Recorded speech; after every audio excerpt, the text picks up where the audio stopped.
New tonight, though, in less than 24 hours, Arkansas prosecutors will seek a 10-year prison term for a former Arizona politician who has pled guilty to human smuggling. Thanks for joining us for your 5 News at 10. I'm Darren Bobb. And I'm Erica Thomas. According to prosecutors, Paul Petersen, the former county assessor for Maricopa County, Arizona, paid women from the Marshall Islands to come to the United States, many to Arkansas, to put their babies up for adoption.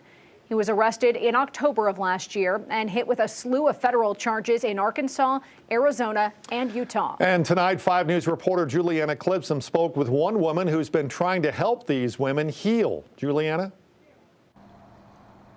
Yeah, I spoke to one local nonprofit leader who's working with the victims in this adoption scheme. She tells me since Petersen pleaded guilty in the summer in Arkansas, hundreds have come forward, finally feeling safe enough to share their stories.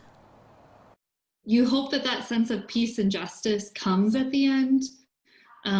But for these women, it's just one more milestone in their healing process. For Shared Beginnings nonprofit executive director Michelle Amonte and the hundreds of victims in Paul Petersen's adoption scheme she's helping, the last year has been heavy. He'll be sentenced tomorrow in Arkansas, 14 months after his arrest, and in Arizona and Utah in January. As the justice system plays out, for the victims, one question remains. Is 10 years enough?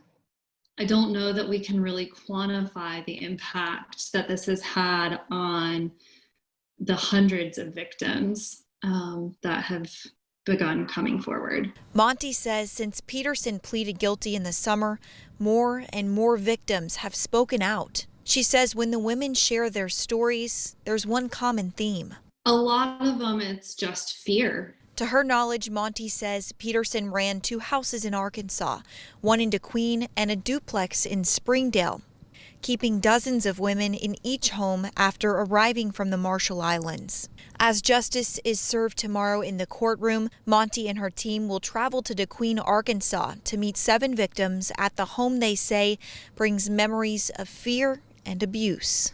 If you can imagine, almost having no concept of where you're going, being flown to another country, left there in a single home to fend for yourself.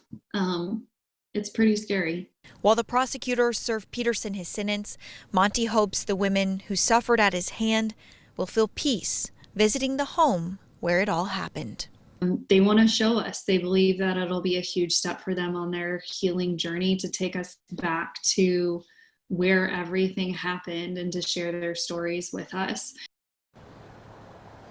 Monty tells me her team will leave for DeQueen at 8 in the morning. She also says that Shared Beginnings runs a program with federal agencies to bring services to those victims. It's a trafficking victim program, and right now there's 85 participants in our area alone. Live in Johnson, covering news where you live, Juliana Clipson, 5 News. All right, Juliana, thanks. Shared Beginnings is also holding a Christmas gift drive for the mothers and their families. Donations can be dropped off at its office in Fayetteville.